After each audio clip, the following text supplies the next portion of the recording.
je ne suis pas pour que la voiture prenne moins de place. Vous venez de dire 2 fois, il faut que la voiture prenne moins de place. Non.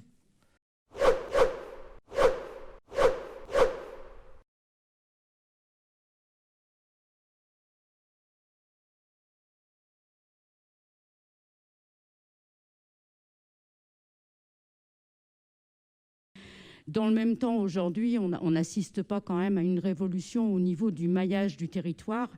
Et il nous semble quand même relativement, enfin, à notre avis, important quand même de réfléchir à beaucoup plus de bus, en tout cas, quand on sait que la voiture individuelle aujourd'hui représente 81%, plus de 81% des déplacements.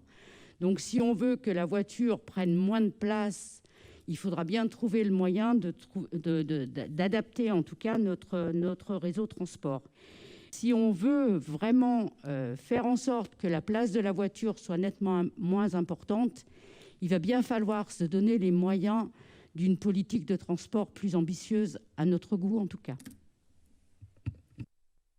Je comprends ce que vous dites, je ne le partage pas, parce que, et là c'est un avis très personnel, hein, chacun bien évidemment peut se faire sa propre opinion, je ne suis pas pour que la voiture prenne moins de place. Vous venez de dire 2 fois, il faut que la voiture prenne moins de place. Non. Pour moi, ce qui m'importe, c'est que la voiture soit moins polluante. Il faut que nos trajets, nos déplacements soient moins polluants. Moi, je ne souhaite pas qu'il y ait moins de voitures en ville ou en agglomération.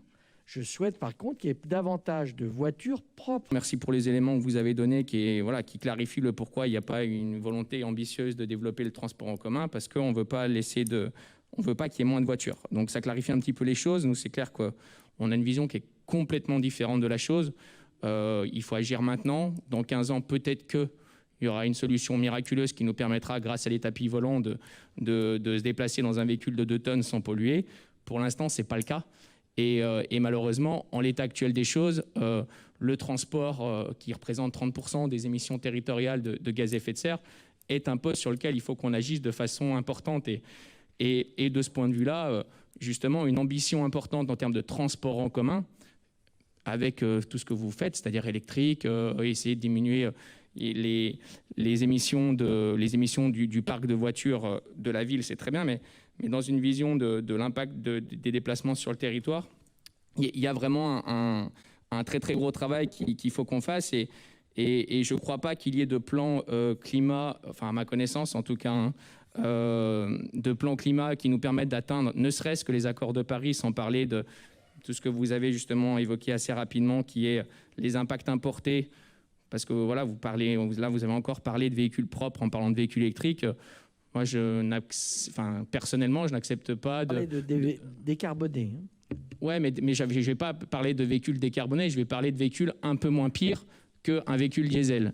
Et dans le un peu moins pire, la question c'est est-ce que ce un peu moins pire étendu à tous les véhicules, ça nous permet de tenir les accords de Paris et à réduire suffisamment l'empreinte gaz à effet de serre de nos territoires pour ne pas se retrouver à dépasser le plus 2 degrés et à être dans un danger civilisationnel de l'humanité dans son ensemble, à différentes échelles dans les territoires au niveau mondial, qui font que la question de savoir si on a des voitures en région en 2050 ne se pose pas, parce qu'entre-temps, il s'est passé beaucoup de choses bien plus graves.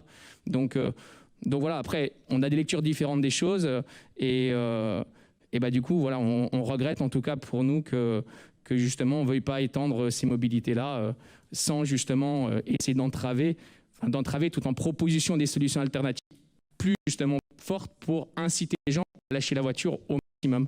Et voilà, en accélérant ça. Voilà, j'en termine, je vous remercie.